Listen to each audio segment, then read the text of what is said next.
Pensado's Place is brought to you by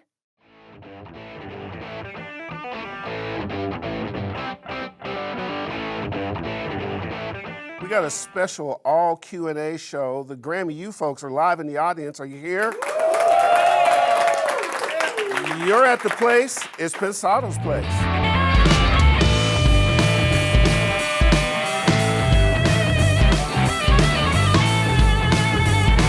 Hey guys, welcome back. We've got a special show for you. Dave and I are going to do an all Q&A thing. We're going to get a lot of questions asked and answered, and should be fun. Huh? You've actually been wanting to do this for a while. I live for Q&As. I love this stuff. Yes, you do. Yes, you do. So it's going to be a bunch of fun, a bunch of information. This is part of sort of the special programming while Dave and I are preparing for Gear Expo and some of the other things that we've got coming up, specialty programming for you. Stay tuned. It's going to be fun. We're going to introduce some new segments. As usual, we're coming to you live from the Art Institute of California, Los Angeles, from the beautiful HD studio, which stands for Herbert and David. There we go. Absolutely. It's a good audience. Absolutely. That wasn't that funny. I like these guys. How much did you pay them? I can't remember. Anyways. I paid them off in Kanye records. Gotcha. I'm going to leave that alone. Before we start, let's just shout out, as always, to our friends at Avid. Hey, Avid, how you doing? Good to see you. We've got some really special stuff coming from them soon. And then there is our partners at Vintage King and us. We've teamed up for Gear Expo 2013. It's shaping up to be the event of the summer. The event of the summer. That's a good way to put it. So let me give you some details on that. Chevy and Leslie and Susan and us, we've been working really hard on this. Feels like it's going to be very cool. It is Saturday, July 20th, 2013, 10 a.m. to 4 p.m. It's down at the ridiculous Vintage King LA showroom, which is absolutely sick. It's got just the baddest gear in the world. You get to come down. We're also going to have some incredible guests. It's kind of a Gear Fest meets summer block party. Indoor, outdoors. A lot of our superstar friends are coming down. For instance, Prince Board from Black Eyed Peas is coming. Ryan Hewitt is coming, who's an absolute beast. I call him Mr. Rock and Roll. Stephen Slate will be there. Steven. It's not a party without Steven. It's not a party without Steve, man. For all you film and TV folks, Robert Duncan, who was recently on the show, he's a composer from the award-winning TV show Castle. He's going to be there. I just got off the phone this morning with Francois Tetaz, three-time Grammy winner for Gaudier. He's coming. DJ Ali called from Kendrick Lamar. He wants to be involved. He's checking his schedules. We'll confirm that. Same thing also with Rodney Jerkins. Ableton's going to be down there doing the DJing, going to be a live performance with Sidebrain, and we got more coming. Workshops, all kinds of fun stuff. This is your opportunity to hang out with pros, not in a Q&A, not looking at a tutorial, right beside, rubbing shoulders, doing what you need to do. You can, what do you want? Would it be safe to describe this as a bit more casual than formal, so they have very good interaction with the guests? Absolutely. It is one-on-one, wouldn't you say? It's a block party. Yeah. That's what's going to be distinctive about this. It's not going to the zoo and looking at somebody in a cage. You're with everybody. We're all mixed up together. It's going to be fun. And we have like super cool sponsors. We've got Gobbler and DSP. Yeah. Colin, those guys are going to be there. Isotope's going to be down. Studio 202 from DC, Shure, a whole bunch of other folks are coming in. You'll get gift bags and swag and hangout, and we're going to live stream it. You and I are going to broadcast and interview people. So look, here's the thing that goes against the Herb Charlock rule, but Vintage King won this one. It's free. So whoa, it's free. Absolutely. So make sure you just go to our landing page, enter your email. They're coming in fast and furious. You'll be able to tag and post and take pictures down there with folks. So make sure you get there. It's going to be a ball. I'm looking forward to it. I'm excited about it. And the cool part is now, because it's getting so much buzz, now all of our guests are calling and say, hey, can I be involved? So each week we'll update our landing page about who's going to be involved. Come see us. Dave and I want to see you, and we want to take pictures with you. So, absolutely. Beyond that, my friend, we've got this special show. You want to talk about it a little bit? Yeah. From time to time, questions pile up that we just can't get to, especially in corner office. And so sometimes at live events we run out of time, can't answer enough questions. Corner office, we run out of time. So the staff here at AI, the school, and Herb have been working really hard to put this kind of unique day together for us. So in effect, Herb and I are the guests, and it's going to be one big-ass corner office today. So I don't know how else to describe it, Herb, you know? The only other additional thing we can add is that we've got the Grammy U folks in here. Right. So over from there. So it's going to be one big rear end good time today.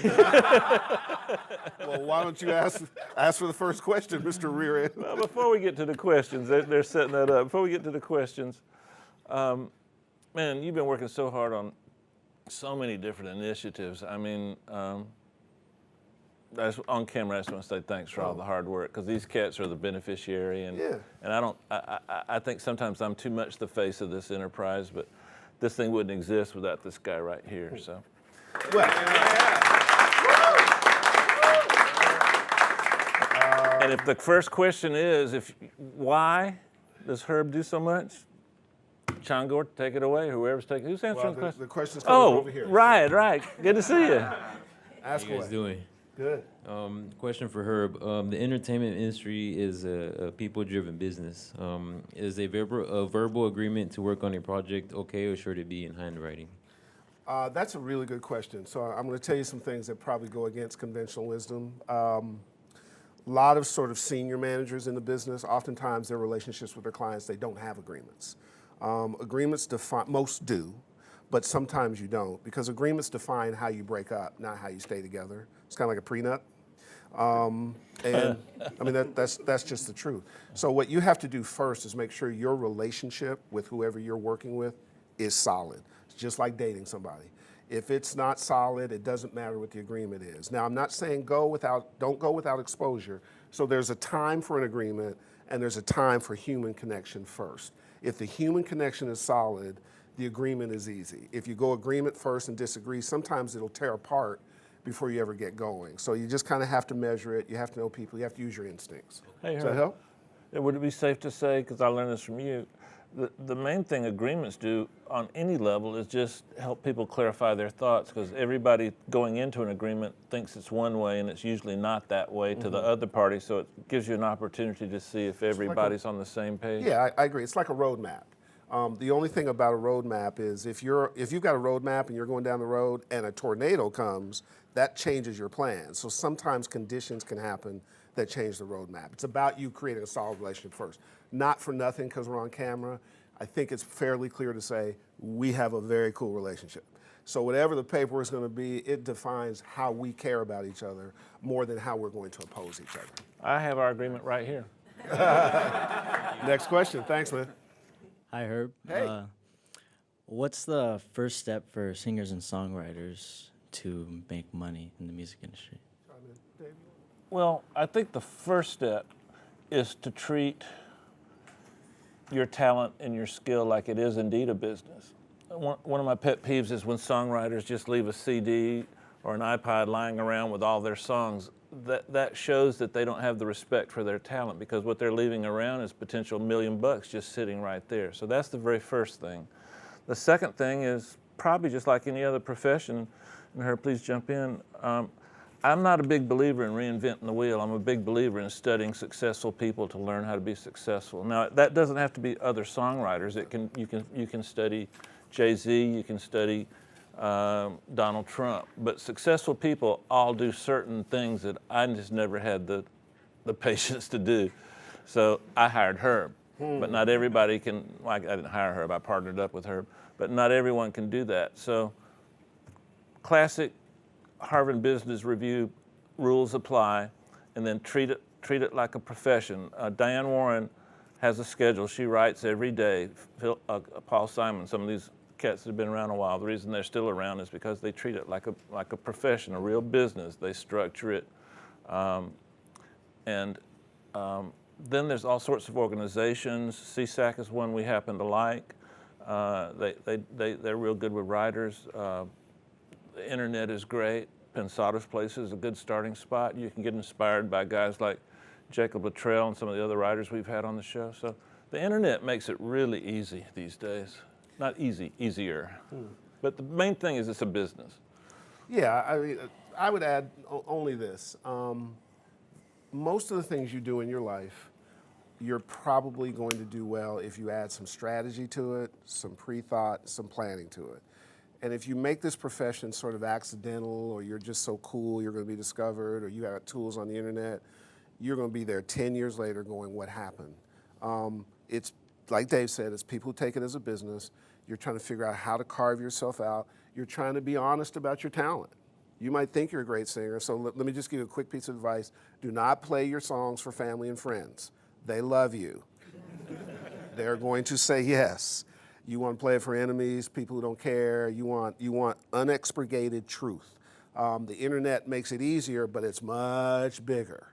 So you can spend all your time on the internet, look up 5 years later and go, I'm on the internet and nothing is happening. So you want to figure out how to do that. So strategy, planning, R&D, it's a business, and also bring some passion and joy to it. Without passion and joy, you're not gonna stand out. Cool? Good deal. Next question. Hi guys, how you doing? Good. How are you? Good to see you. Cool. I have a question for Dave. Different mix engineers have different theories about how to treat the master bus. How much headroom, any type of compression, plugins, EQ, if anything. Exactly what is your question? What plugins do I like Well, to use? how to treat the master bus, Okay, if at all. philosophically what I do on the bus? Yeah. Okay. When I first started engineering, I kind of felt that if I had to do too much on the master bus, that I probably didn't do enough before it, and so I would start over and kind of get things right. Now in today's world, the master bus is part of the sound. So you have to look at the master bus as a way to make your material sound new and current and fresh. Now not everyone wants to do that, nor should they. Not every type of music should do that, but certain types of music, it's all about what we do to the master bus. I have my favorite things I use. I love Stephen Slate's FGX plugin. One of my favorites is Ozone 5 Isotope. The little lowly L2 works most of the time. And then if I'm doing like something like maybe an independent band, I might use the, it's 2205, the API compressor. That's the right number, right? 2205? 2500? Yeah, 2500. The API compressor, I like that for live stuff. And then Cytomic Glue is good for live stuff. Just any version of the SSL stereo bus compressor. Is that kind of the direction you want? Yeah, and about headroom, how much do you leave? I try to leave none because my clients have the same tools I have, and if they play their rough mix and then throw my mix in and it's 3 dB quieter, they don't see the magnificence of what I've done. So I try to match their level. Humbly put. Now, I'm blessed where I'm working now. I get to work with a mastering engineer named Gene Grimaldi at Oasis. So I just walk down the hall, give it to Gene. He tells me, Dave, can you give me a tiny bit more headroom? I back off a little bit of the headroom, and we end up better than what I could do by myself. So a good relationship with your mastering engineer is a great thing to have, and I've always had that. I've been blessed to be able to do that. But a lot of it's genre specific, you know, and most of it's just taste. I would bet $10 that you knew the answer to that question already, but you just needed some confidence in hearing somebody else say it. Because it's all about taste, right, guys? You know what I'm saying? Great. Thank you for the question. Sure. As we keep going, let's introduce our man Chongor, who's over in the corner office. Chongor, are you over there? How you doing, guys? John. Never gonna clap before. It's nice. That's the most applause Chongor ever has gotten in his life and will ever get ever in the future. Chongor, why don't we mix some questions in from you guys along with the live stuff? Yeah, You got of course. anything? This one's from Dave from Mark Donison. If you're having problems finding a vision for the mix, what are some ways you find inspiration? Is this something you acquired over time? No, inspiration inspiration can come from anywhere. Like you can read a great novel, you can go to the museum and look at some paintings and come back and be inspired. You can be inspired by a new record you just heard. I'm not a big believer in copying other people's work, but I am a big believer in listening to the greats to be inspired by their work. And And me personally, and a lot of my friends who happen to be the best engineers in the world, there's a healthy competition. I think Chris said it the other day, Chris Lord-Alge. He likes to compete in a healthy way. And I've known Chris for 20 years, and he'll give you the shirt off his back. Chris even gave me a piece of gear one time when I complimented his mix, and that's what he used. But yet he's competitive. So I think inspiration can come from any number of areas, and that's an individual thing. But the main thing is to, if you don't really have a love and a passion for this to the point where it becomes the first thing you do when you wake up, even before you go pee, it's probably not the right profession for you if you don't have that. Yeah. So, but I get most of my inspiration just by listening to the radio. I'm on Mog, Spotify, Pandora, Sirius XM constantly. And if I can add, Chongor, something to that, inspiration applies creatively. It applies from a business standpoint too. My friends, I can speak for myself. When I was you guys' age and I came out here and I was sneaking into seminars and trying to figure out stuff, I carried every piece of material about David Geffen for a decade. And to this day, it's still inspiring. So I was inspired by the businessmen and how they did it and who they moved, particularly creative businessmen who thought creatively first and then executed on a business standpoint. That's my personal passion, which is why my team gets emails at 4 o'clock in the morning, because that's when I'm inspired. And That's when and I'm 6 and that's right. 7 and 8. Absolutely right, because that's when I'm dreaming up Gear Expo and those kind of things. So just find your inspiration any place. Know it's important. Know that when you're confused or conflicted or you're not clear, you can go to your inspiration and it will help you through those time periods to find that next plateau to go for. Hey Herb, can I have a little clarification on the sneaking into things line? I'll do that later. I still owe UCLA some money. I do have a funny story about that, which I'll share one day. Chongor, give me one more, and we'll come back to the live folks in a second. This one's, again, from Mark Donison, and this one's for Dave. What are your 5 Desert Island plugins that are non-stock in Pro Tools? L2 Waves, E6, McDSP, Renaissance compressor Waves, anything by UAD. That's 4, right? Technically, that's 4. And then C1SC by Waves, the compressor. You know what? The UAD thing was a cop-out. I'll say their API 550. I love that plugin. Up to you. This one's for Herb. Oh, cool. I know you manage a lot of artists. How do you deal with artists that are hard to manage or they're unpredictable? Wow. Like me? I was recently on the phone yesterday with Mark Stewart, who was recently, 2 days ago. Mark is Tricky Stewart's brother and handles the business affairs stuff. And he was saying, man, we went inside to Epic, and Tricky's president of Epic, and I'm EVP. But the problem is Tricky's still making records, and I have every angry manager, and I have to handle all that stuff. That's what it should be, by the way. It's tough. The reality of it is that your tolerance level gets short. You have to have a certain amount of patience, but you also have to know when to put your foot down and draw the line. Sometimes the manager's wrong, sometimes the artist is wrong, sometimes you're both wrong, sometimes it's the result of other people on your team that are wrong. Sometimes you love up on somebody and sometimes you battle. You have to be respectful. I personally can't work with somebody who's not going to respect the position. I'm not somebody who believes that anybody on your team should be diminished, demeaned, because the reality of it is if you don't have a team, you're not going to get there. My greatest lesson as a young guy was John Landau, amongst others, who was Bruce Springsteen's manager. And I used to teach my staff, get up every day and work on this artist's career because it pays your bills, because your incentive is you want to do well, because it will elevate your career. Use it as a passion. If we take care of that, you get taken care of. And a lot of times you'll see some of the bigger managers kind of have single clients, or they have 2 or 3. They don't have a roster of 10 or 12. Those are deep personal relationships, and you're working as a partnership. In this particular case, Dave's call, not mine, was that we do things as partners. Mm-hmm. So I manage his engineering career for a small percentage, but we're a partner in the larger things. Can I tell the Colonel Tom story? In 2 seconds. Yeah. So Dave gave me a shout out earlier, and I'll move on past this. But what he's shouting out is, I don't know any better than to work hard for this. I own half of it. I work with my boy. So if he's down or up, I'm gonna roll. When I'm down, he's up. And that's how partnerships work. So you have to be smart and a little bit intuitive. You have to have balls. Because when you're teeing up with somebody who can fire you, it can get nasty, and I've had, horrifying things, but generally respect comes and then you forge forward. Did I answer it? Yeah. Oh, cool, sure, pleasure.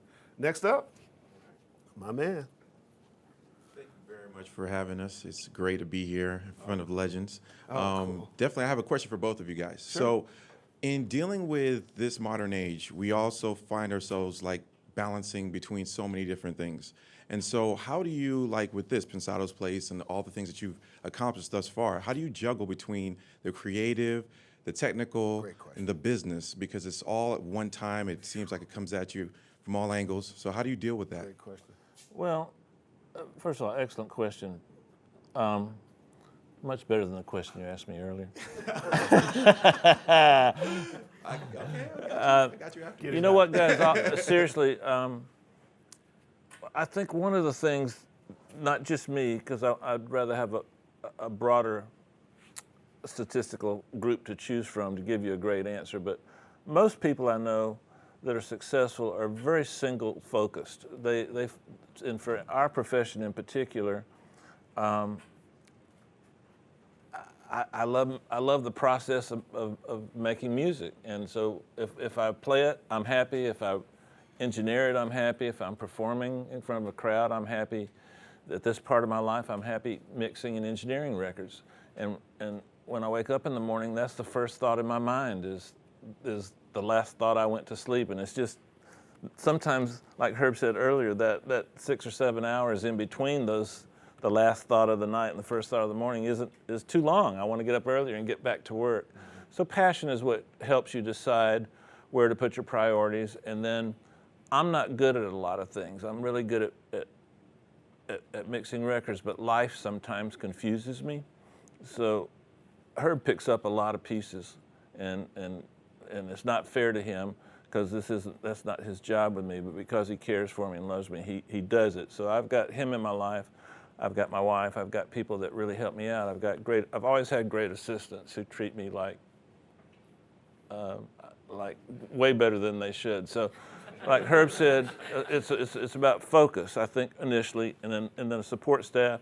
And then my dad always said, never do anything yourself you can pay somebody else to do. So you work on what's best for you.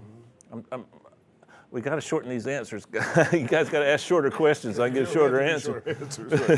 But is that clear, Herb? Yeah, no, I would just add, at some point in time in your career, it's a team. So you need to have valuable members of your team that feel inspired to work. If you're not at the point that it's a team yet, you're in the beginning, it took us a long time to get to the point where it's a team. It is about focus and making decisions. Different people are geared differently. Our partnership works because Dave is single focused and he's a philosopher, and I'm sort of a multitasker who wants linear information. And because we respect each other so much, he trusts that I'll roll, I'll trust that he rolls, and it comes together. And that kind of came with time and built on a friendship. The reality of my career currently, because of Dave and this, is of everything I've done, whatever it is I've done, management, and had record labels, and been a consultant, and for marketing companies and labels, and all kinds of stuff. I was a co-producer on a Broadway play. Nothing is more in-depth, more interesting, put me in higher positions than Pensado's Place. Nothing. And so I don't have any choice. It's like, oh, I got 15 things to do and I got to get them done by Tuesday. So you just do them. But what you're seeing is I'm doing them and Dave's doing them because we're so excited about it. So to get up, like he said, and go, oh man, I get to rock this. That's what you're fighting for. My dream, and I'll stop, when I was a kid, is I just wanted to get up and manage my career. As a 7-year-old, I was going, the coolest thing I could do is have to work on me. And Tell them about the newspaper article. And somehow, Come on, man. I'll tell them in a minute. Well, let's get some questions going. Newspaper. Here's the short version. My hometown, I'm from Canada, and then I lived in Kentucky in a town of 20,000 people. I weirdly I played football. My dad was a pro football player. And in high school, somebody said, you should manage a basketball team. I was like, well, what? That's like being a water boy. in classic Herb fashion, I went and did that.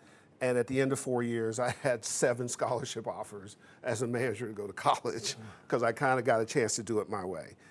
I checked on a friend of mine who was sick, who was an editor, and he said, we should do an article on you for my little hometown Kentucky newspaper.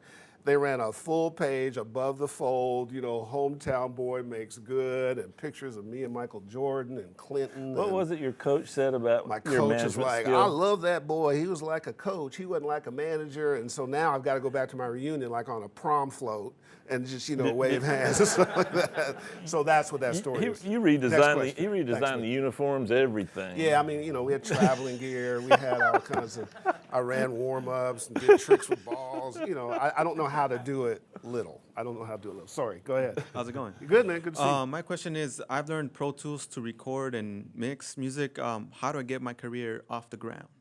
Is that to me or Dave? To you, Turb. Probably by asking a different question. Now, and I don't mean that to be smart. Here's what I'm saying. So you've got a fundamental level of information and expertise that you've learned. Yes. And you're trying to turn that into the next phase. Yes. So there's lots of research to do about that next phase. What do you want to do? What do you want to focus on? Where are you in your career? Will it hold up against other professionals? Do you need other levels of expertise to get to the point where you're competitive? You kind of have to do a self-analysis and do that self-analysis up against other pros. You live in LA, you can kind of compare. You want to do this, you want to make relationships. And a lot of times, particularly for all you guys out there, let me just say one of the problems with the internet is that the internet is tremendous for tools and will never surpass personal relationships. So when you get a personal relationship and you can go sit down and have your stuff evaluated, get mentoring, have a relationship, that's going to take you to the next stage. I'll give you a classic example. We do the show here.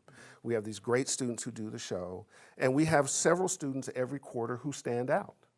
And they make sure I know they stand out, and I make sure that I do something for them so they can get on to their next career. There are 2 ladies who put this show on, and they have for the last 4 weeks. I don't have to worry about nothing. They absolutely smoke.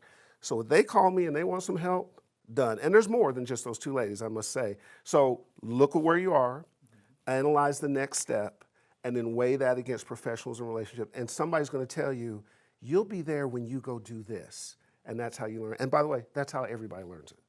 Get out of your bubble. Don't stay there. Don't just stay on the screen. Meet somebody, talk to somebody. Let me toss something in real quick.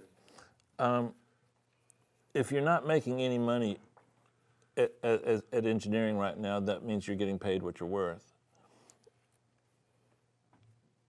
Now, you've got to go get the skills so that you have some value to someone so that they will pay you to do something. If you took your car to an automobile mechanic and he didn't fix it, you wouldn't be happy to pay him. Right now, and I'm not talking about you exactly, I'm saying you, the collective. Right now, I think your job is to, anytime, any place, anywhere, for any amount of money, if you got to pay $100, record, because that experience combined with school is the perfect formula for success. And you'll wake up one morning and people are offering you money. Yep. People will be chasing you down to pay you when you got the skills. What? You know what? When I first moved here, I had an unlisted number, Yeah. and they found me because Yeah. I was good. Oh, no, you're not. But it took me like, I did like 500-600 free mixes. Let me go farther as your first manager. Dave not only had an unlisted number, he never had a website until Pensado's place. So that's 30 Or a business years card or of, nothing. of nobody knowing where he is. If you go to Rock Nation's website, he's on there as a client even today. I've just never taken it off because I like the Rock Nation people. But he was found because he smoked. And when you smoke, you'll get found. So that's how you do it. Does If that you don't help? enjoy it enough to get to the point where you have something valuable that people want to pay you for, then that's a good sign that maybe you might want to think about going into post-production or going into a peripheral part of the audio world, because my world is tiny. It's the good news is when you do something good, everybody knows it. But the bad news is when you do something bad, everybody knows it. So don't break into the big time till you're ready. Yep. Chongor, you got something? We'll Yeah, get to it. this one's from Jordan. And what influences the reverbs and delays you use in your mix? What now? What influences the reverb and delay choices in your mix? Primarily genre, but that's an obvious answer. We've had several guests on the show: Al Schmidt, Tom Elmhurst, Justin Niebank. We discussed some of this. Reverb can be thought of sometimes as your front to rear pan, and then the panning knob is your left to right pan. So sometimes you can make something a little bigger, wider, and place it in the mix where you want it with reverb. Sometimes lack of reverb is just as important as adding reverb. So it's not always adding reverb that works. Sometimes it's making the decision to use tight delays instead of reverb. But it's always a question of how you're placing something in the mix and what you're trying to get that something to do, emotionally to you. So you can create images in the listener's mind, and you can take advantage of songs that have been popular in the past and emulate some of those reverbs to create that same feeling in your song. It's all about feeling and vibe and placement in the mix. Those are the decisions. Another one, Chongor. This one's from Lorraine. In the beginning of your career, when you first started engineering, did you ever have doubts about your skills in mixing? And if you did, how'd you get over them? I still have doubts. I'll try and be quick about this. Every single mix I do starts out like this. I get to the studio. These days I usually get there about 11.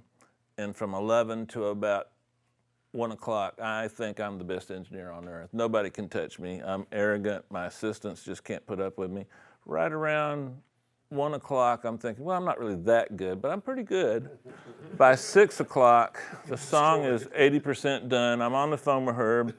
Dude, I don't know what I'm gonna do. This is horrible. I think I've lost it. I think I don't want to live anymore. And I'm not exaggerating. Ask Dylan, ask Jason, ask Andrew, Ariel, Manny. Ask any of the people that worked with me for long periods of time. And then at some point in time, I just give up and go home. I wake up, I come back, I hit play. I'm like, holy shit! Nobody can touch me. I look over at. Poor Jason was with me long. I look over at Jason. And go, did you f with this last night? Why does it sound so great? He goes, that's you. We would call that the Pensadian cycle. Literally, it goes from I got this to desperation to I got this. And I don't recommend that because I torture myself. Yeah. Well, Chonga, you've been in the studio with me. You see how I do. I torture myself every day, and it works for me. But a lot of my friends, Chris is focused start to finish. He knows he's great, and he is. Manny just goes start to finish. He knows exactly what he wants. He doesn't waver in terms of that. But you know what? I'm just a little different. I don't like it. Let me add something. If you do any research about the creative space, there are a lot of people who are tortured. Comedians are tortured. Actors can be tortured. And the torture is that you care about what you do. You're worried about what you're about to do. You know, one of the most tense half hours, and you should just get out of the way on the 405, is me driving to the show. I'm just like, I got how I'm gonna do, how I'm gonna conduct it and prepare and stuff. People are with me, I don't say anything, but it's because you care about it. So don't let the fact that you care get in the way. Just make sure that you have balance in your life, which is why we talk a lot about who's in your family, who's around, what's happening. Because if you don't have balance in your life, two things are gonna happen. Your work is gonna get screwed up, and likelihood at some point in time, your health is gonna get screwed up, and that doesn't help you. And so when you think you're grinding to the nth degree, you might be grinding toward a wall. Smart, pragmatic, tortured isn't necessarily bad. Staying tortured is horrible. Ben. What's up? It's a friend of the family Hey, here. what about his new hair? It's hot. Go ahead. Trying to get a job. There you go.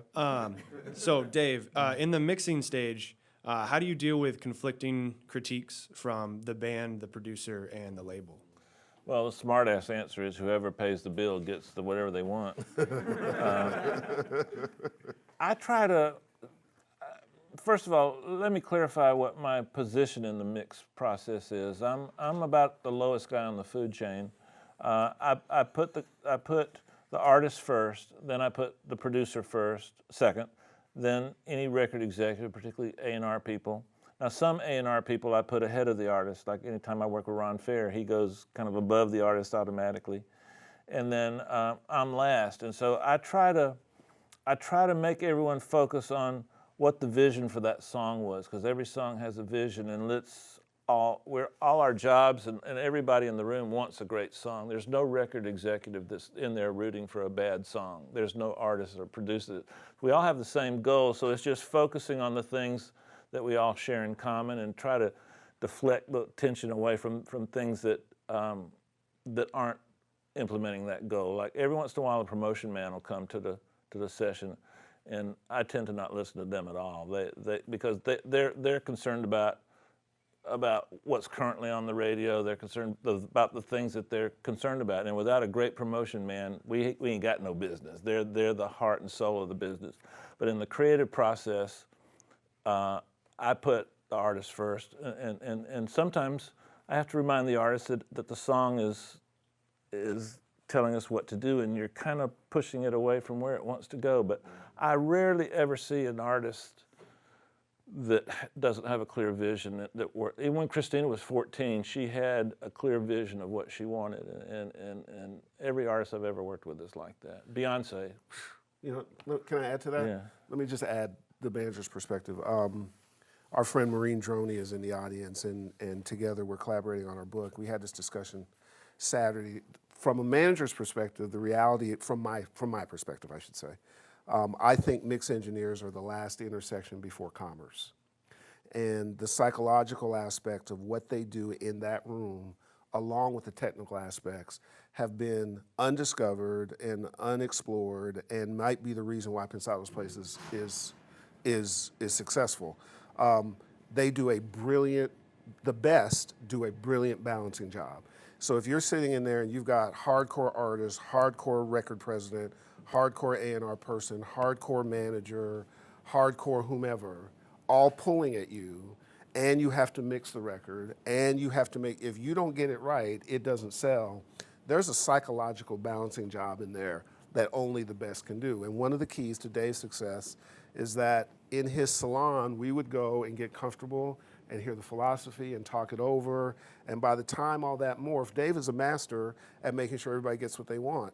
When we do mixing today, one of the things I instituted about a year ago was a creative call. So somebody calls and says, you know, I want Dave to mix something, we can work out the details. The next step is a creative call so they can get comfortable.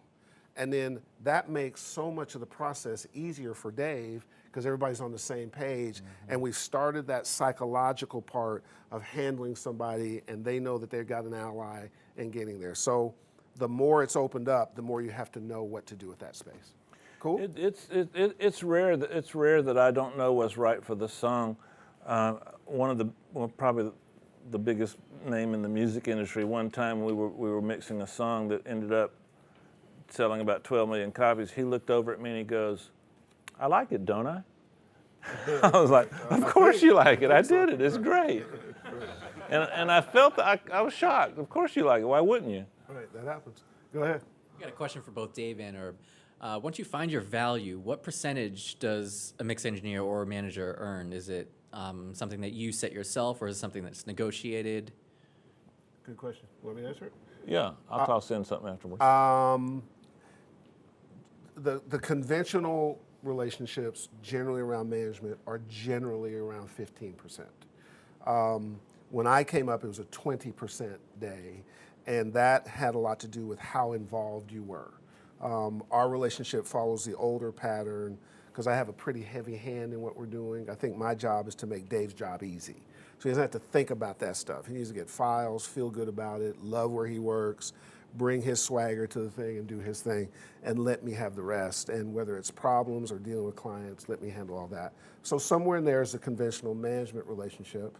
I think in today's world, because enterprise is all around and abounds and there's social media tools, you may create partnerships now that, you know, you define your own splits, and they can take any form. It kind of depends on you and the client. One of the things all artists do who are successful is they kind of know how to manage their managers. You want a manager to get up and kill for you. So, you know, Dave's great with that with me. You know, you would think there is no Dave. It's like, it's Herb's place. And if you guys have followed the show, he constantly gives me credit. Whatever the case may be. A lot of it's earned. I bust my ass. I mean, I do, but I'm just geared that way, and I For just Naris, his rear end. yeah, exactly. Sorry, Marie. So does Dave. So again, percentage conventionally is 15 to 20. It depends. Any relationship you have past that, you define yourself. You have to avoid people in your ear saying, "Ooh, you shouldn't do that," and "You shouldn't do this." What you have to do is what's right for you in a relationship that you're getting something out of that you feel good about, and that you can change if it's wrong. The worst thing you can do is have somebody working hard for you, not making a living. You can guarantee that's going to stop quickly because you wouldn't do that. You wouldn't just go, "Oh, you know, I'm going to work for this. I'm not going to get anything. This is cool." It really isn't. It really isn't. You got to make a living. I'll answer the second part of your question. If you're just starting out, like a lot of my assistants, early on when the first few months they're with me, I encourage them to do mixes for anywhere from $150, $200, $250. And that's more than they're worth at the time. And very quickly, within about 6 months, they become worth somewhere around $500 to $1,000. And then per song. And that includes everything. That's the studio time. We refer to that as being an all-in budget. So that includes studio time and the fee. It varies from that low end neophyte coming into the process and earning that small amount of money. And the reason that's small is because it takes $50, $60, $100, $200, $300,000, $500,000 worth of equipment to do this. When you're starting out, you still have probably 15 or 20, 30,000. You got to amortize that. You got to make some money off of that. So $250 sounds like maybe a lot to the client, but to you that's buying that gear, it's not even enough to pay the note on that gear. And then the top guys go all the way up to $4,000, $5,000 a song. A handful get points, get a percentage, and then the client still has to pay for the studio time. So it goes from start to finish. It's a pretty widespread. The in-between part, there's a handful of guys that probably aren't well known but have major credits. They're probably getting $2,000 a mix, and they're supplying the studio time free. So it varies. And oddly enough, and I'll probably get slammed for this, I think it's a pretty fair system. I think we get paid what we're worth, both when it's too little and too much. Cool, man. Thanks, guys. Thanks, sure. Next. When it comes to vocals, how do you normally approach them? Do you have any tips for someone who's just starting out? Recording them or mixing them? Oh, mixing them, sorry. Okay, I got to give a fast answer. Yes. Okay. Would you be willing to share some Too of those? fast. You know what? Vocals are the hardest thing for me to do. Everything else I do quickly. Vocals, a well-recorded vocal can take me 2 hours to do because of I tend to draw out the DS, the S's, and I tend to automate those out rather than let a de-esser catch those. But philosophically, you want the vocal to sit on top of the track. The vocal in a lot of music is the only live thing on the track, so it has to carry all the energy. It has to be the thing that moves the energy through the song, because the song's energy just doesn't go like that. The energy in the first verse is down here, then the chorus gets a little more, then you drop it back down for the second verse, second chorus, the bridge might drop down, and then the vamp just killing. Well, you use the vocal to get that energy, so the EQ has to support that energy.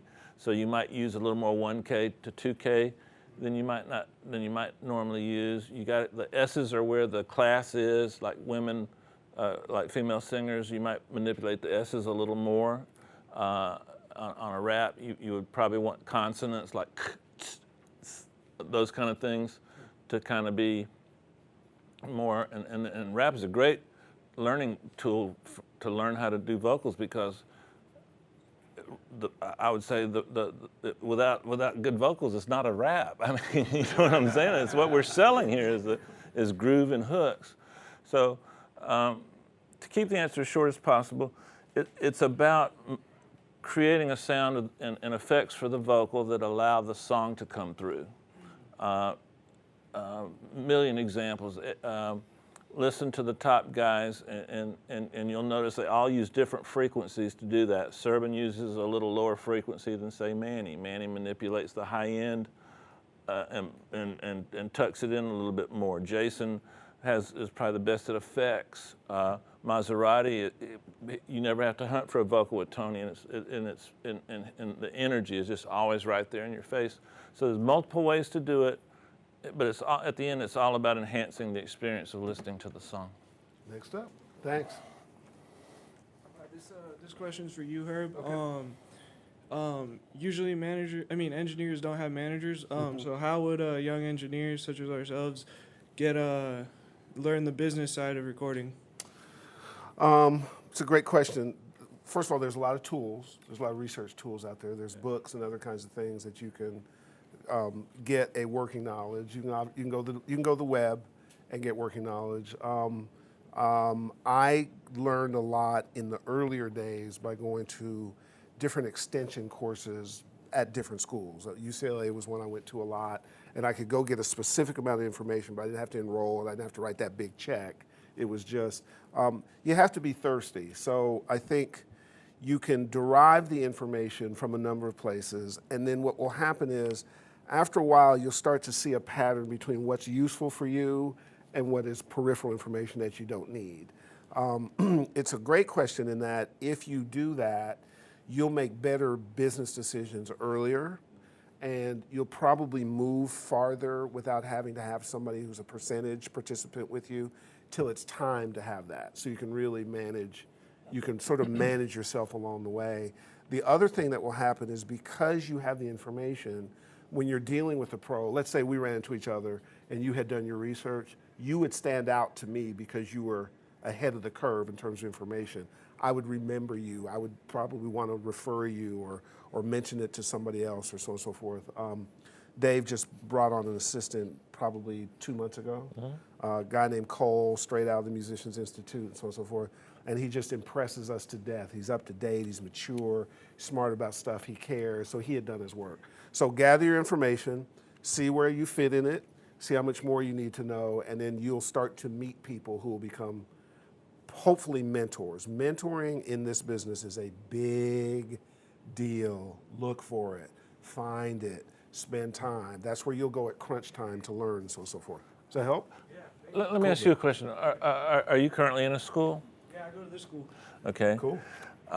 The biggest underutilized source is the teaching staff at any school. The teaching staff, the teachers that teach at Art Institute, all the schools are a great untapped resource for things like the question you're asking, and for every question that has been asked today, these teachers have an answer for you, especially your question. So talk to the teachers, get good grades, be engaged, be involved in the curriculum and in the classroom, and then when you go ask a question, they're going to give you extra time. I know some of the teachers here, and I know some of the teachers at the other schools, and I'd say without a doubt, everyone I've ever met is fully committed and dedicated to helping you guys. Give them respect. They know what they're doing, I promise you.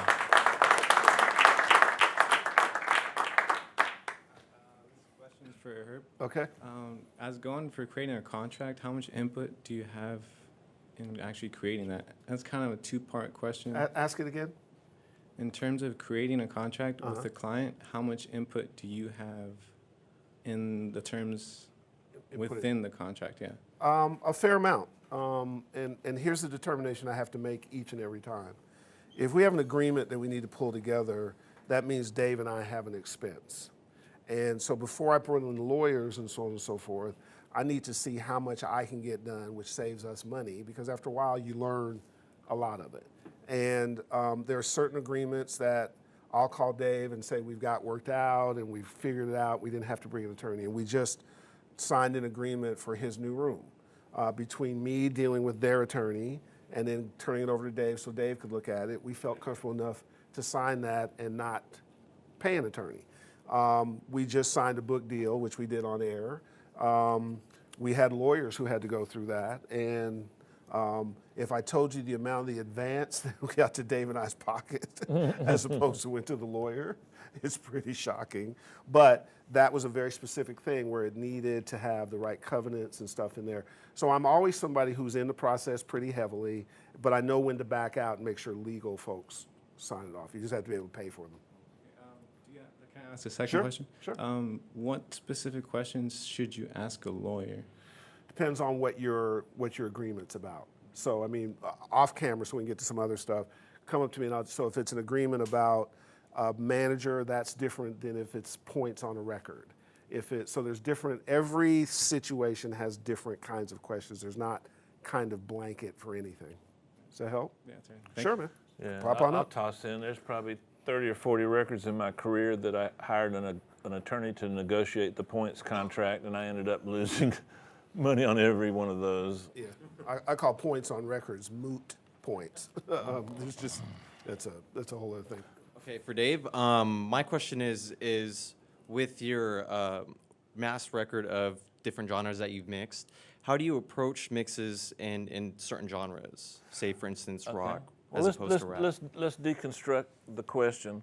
What one thing pervades every genre? What one thing is germane to every genre? And that's the entertainment of the person listening. You have to move that person. You have to give them a reason to want to own that particular song. You have to.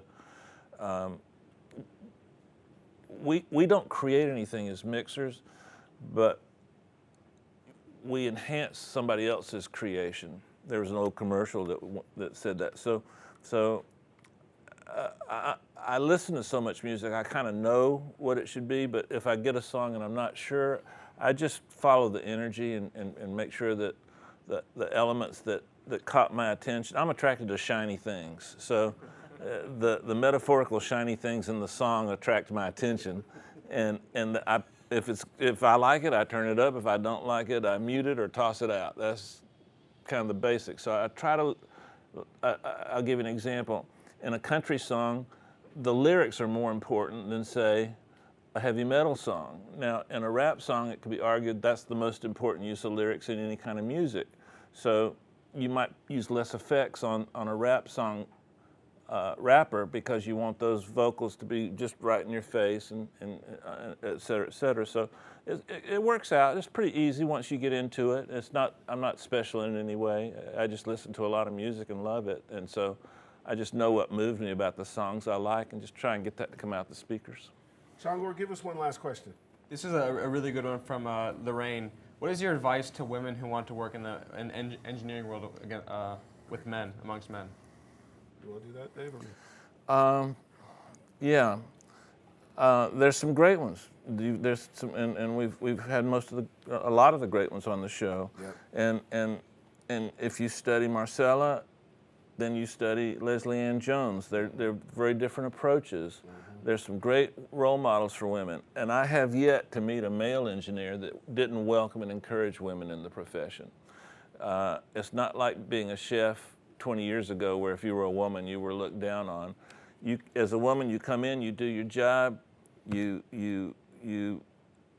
expect a little bit of hardship, but you relish it, and within weeks you're going to be respected, and your uniqueness will be an asset at that point in time. Yeah, that's a great answer. I think that's a great answer. I think that there's a special empathy in the creative process and with clients and stuff that just is separate, just because our DNA is different. But it's always about the first thing that Dave talked about. You got to know your stuff, bring it to the table, put in the same hours. Got to compete. You don't get differentiated out.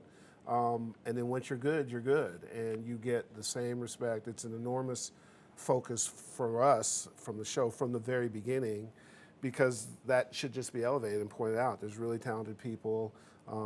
There's a women in audio group up in San Francisco that we're friends with. Mm-hmm. We're actually meeting with Leslie Ann shortly, actually this week, about discussions in that place. So that's really the deal. We encourage women to get in it. We encourage women to look at all of the audio space and not just engineering, and bring their special and unique gifts and talents. And by the way, I don't think it's just an audio thing. I think film, TV, a lot of different things. But women should have, they have, well, let me say it backwards. Probably women buy more records than men, so it makes sense that they should be a huge part of what we do, because it could be argued they might have a little better insight into what they want than we do. So I've never really seen, I'm sure it exists, but I've never seen any kind of discrimination myself personally. Now, it does exist. That can't be argued beyond a doubt. Discrimination exists. But our industry is pretty good about it. So, time flies. That's a pretty fast hour, right? No joke. Listen, thanks to the Grammy U folks for coming out. Give yourselves a round of applause. Big thanks to Naris and Maureen and a bunch of folks who helped pull this together and have you guys come over. Make sure you get to Gear Expo. For all you guys watching, thanks for all the questions. We'll do this periodically. I think it's a good way to get to a lot of stuff. So look for us to institute this a little bit more. Again, Gear Expo, go to the landing page, July 20th, 10 o'clock a.m., 4 o'clock p.m., lots of stuff, guests and everything else. Won't go through it, but want to see you there. Still room on the emails, but get to it quickly. David, take us home. All right, guys. It wouldn't be a show without me philosophizing. A lot of the questions have to do with getting started and how do you break in and those sorts of things. And man, I was there, and I know your frustration. I'd make a record and look over at my partner Todd, and I'd go, well, "What do we do now?" And Todd would go, "I don't know. You want to do another record? Yeah, let's just do another one." And that went on for 5 or 6 years. But I'm gonna leave you with this thought. I'm not saying that it's right or wrong, but I'm gonna leave you with a thought. Embrace the new, and I'll tell you why. If you try right now to compete with Serban, with Chris, with Tony, with Jason, with Manny, that's a hard thing to do. That's like trying to compete with LeBron James or trying to compete with Peyton Manning. Instead of doing that, try to figure out something unique, something new, something that nobody else does. And then, in a weird kind of respectful way, make fun of what the old timers do and make your stuff sound fresh when it hits the radio. It doesn't have to sound good, it just needs to sound new and fresh. And then, over time, you'll get the skills to compete with those guys, and 10 years later, you'll be toe-to-toe with them. But don't start trying to compete with them. It's impossible. These guys are good, and they got a 20-year head start on you. Watch the show, and you'll notice that they all kind of did this. They all were ready when their opportunity came, and they all brought something unique that no one else had brought to the table. Make sense? Say goodbye. Thanks, guys. Bye-bye.